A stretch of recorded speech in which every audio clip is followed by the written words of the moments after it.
Hi, my name is Erhard. I'm a physiologist specializing in body work and body movements. In 3 months, I will be 70 years old. Yes, 70, 70. I had several injuries, sports injuries, fracture of the hip, shoulder, wrist, knee, ankle, and I found somatics, especially Hanna Somatics, taught by James Knight, the best way, the easiest way to loosen up my muscles, tendons, and regain my motion and posture.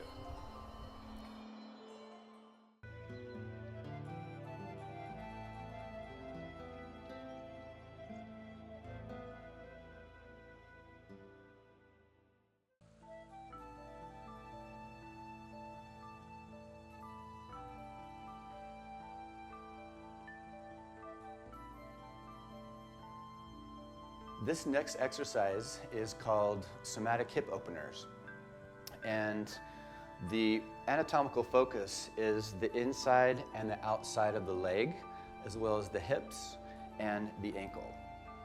So the starting position is your right knee is forward with your left foot touching the top of the left thigh, and your left foot is obviously behind you.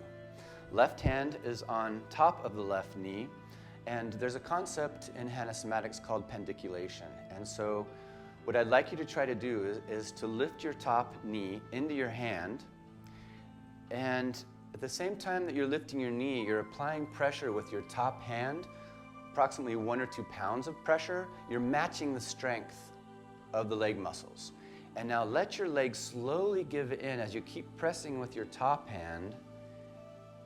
Perfect. And then let it go. So we're going to be talking about this in other somatic exercises as well. So let's try it again. I'll try to explain it again. So first, lift your top knee into your hand.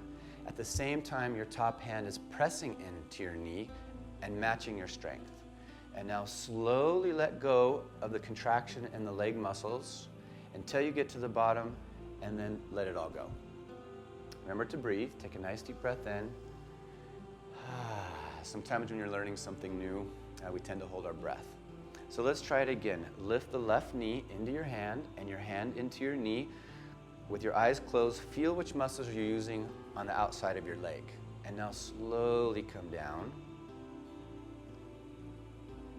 and let it all go. Perfect. And this last repetition, then press your knee into the ground for just 1 or 2 seconds and then let it go. So I don't know if you felt, we're working, one of the major muscles here is the tensor fasciae lata, also known as the TFL, and we're also working the abductors and the adductors. All right, let's change it up a little bit. Let's bring your hand over to the right, on top of the right knee. We're gonna do the same exact thing.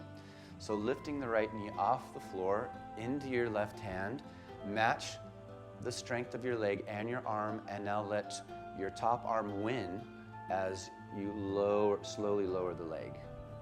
And let it all go. Good. And again, eyes are closed. Lift that top knee into your hand. Notice where you feel the contraction in your leg, and slowly lower it down, applying firm pressure, but not too much so you're not straining, and then release. And I like to do things in threes, so let's do one more repetition. Bring your right knee into your left hand. Hold it there for a moment. Notice where you're feeling the sensation in your leg, and then make it slow and smooth on the way down. Your goal, if you find yourself kind of, sometimes there's a little bit of chatter as your leg is going down, you want to work at smoothing that out. Great. And since this is the third repetition, then press your knee into the ground. There's another option in this exercise, and that's to change the angle with this top foot. So if you want to bring your ankle a little bit forward, be careful that this is not putting any extra strain on your knee. Some people have sensitive knees or injuries, so this may be too much, but just pick another position with that top ankle. And let's try it again. Place your left hand on top of the right knee, and then lift your top knee into your hand, And you might notice a different part of your leg muscles engaging. And then slowly come down. And also into the hip. Awesome. Okay, relax. And let's try that again. Lifting the knee up. With your eyes closed, notice if you can make contact with the sensation in the hip and the groin. And slowly come down. Nice breathing. And let it all go. And then bring your knee down into the floor just for a couple of seconds. That's called a lock-in. And relax. Okay. And the last part of this side of the exercise is to bring your focus back to this ankle here, the left ankle, and use 2 fingers to place on top of the foot. Okay, so in this one, press your big toe into the floor and lift your heel off the floor, applying pressure with your 2 fingers, like a pound of pressure or so, matching the strength, and then slowly give in with your leg as you keep pressing with your top fingers, and then let it go. And we'll do this 3 times as well. So lifting the heel, with your eyes closed, notice now what sensations you're feeling from the ankle to the knee and then the knee to the hip. And then slowly come down. And release everything. Good, keep the rest of your body relaxed, and we'll do it one more time. Big toe on the floor, lift the heel, notice what's happening in the hip, and the side of the leg, and then slowly come down. This is the perfect pace, and let go of everything. Good, and then press your heel and the side of your foot down into the floor. This is called a lock-in, like I said earlier, and now rest. Perfect, all right, bring both of your legs forward. And shake it out a little bit. Just bounce the legs and massage the quadriceps. Good. And then cross your legs and just sit for one moment with your eyes closed and notice how you feel.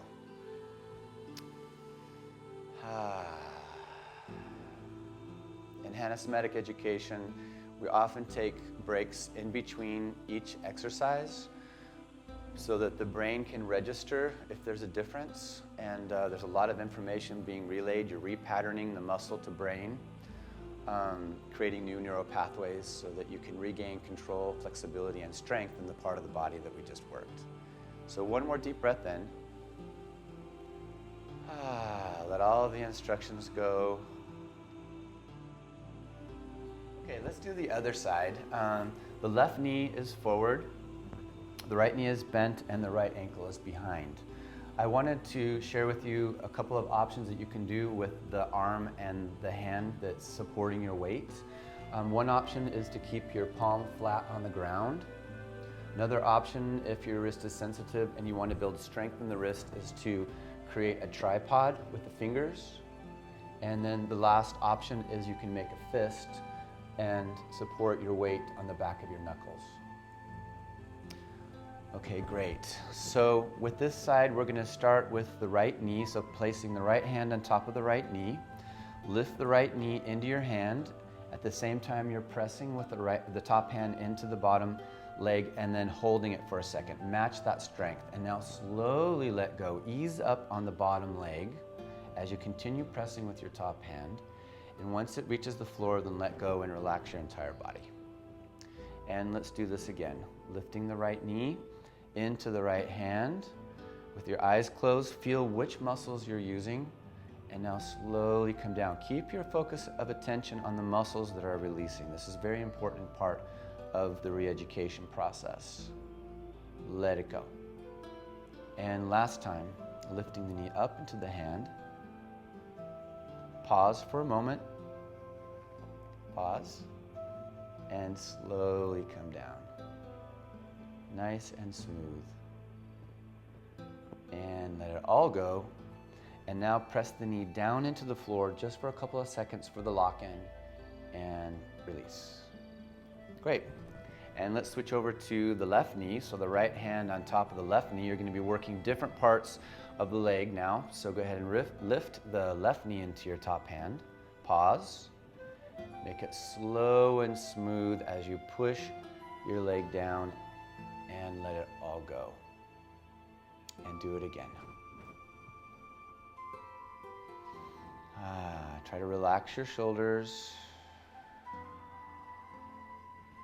Great. And then last time. I like to focus on the breathing because it helps just keep your attention on the muscles and also helps the repatterning in the brain. You switch brain waves more into an alpha state when you breathe like this, and then press your knee down into the ground and rest. So it becomes more like a movement and meditation. Okay, wonderful. There's another option. If you're careful with your knee, you can bring this top foot forward a little bit. And at home, also, if you're welcome for the third set to bring your ankle even farther. But for now, for this video, we're just going to place it in this position. And then the hand comes back on the knee. The foot stays on the floor as you press your knee up into your hand. And you might notice as you come down that you're affecting just slightly different muscle coming from your knee into your groin, into your hip. And I like to do things in threes, so let's do this side. Again, lifting up. And again, pause just so you can really make contact with that muscle that you're repatterning, and then coming down and letting go. And then last time, coming up on the inhale and coming down on the exhale. Beautiful.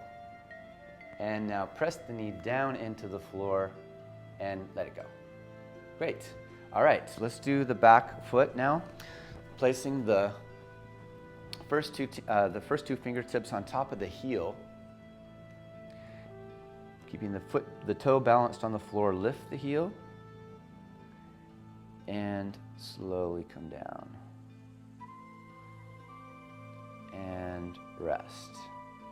All right, so again, lift the heel, keep the big toe down, and with your eyes closed, feel the distance between your ankle and your knee, and the distance from your knee to your hip, and focus on those muscles as the heel comes back down to the floor. You're pushing with your top two fingertips, and then last time, again, as the heel comes up, you're matching the strength of your leg, and then as you come down, the leg is giving in, letting go of the contraction as the top two fingers are still pressing.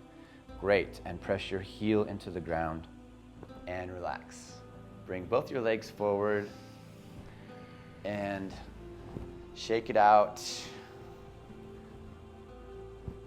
Take a nice deep breath in. All right, and then cross your legs, sitting comfortably in an upright position, just for a moment. Bring all of your attention to your hips and your legs. Notice how you feel.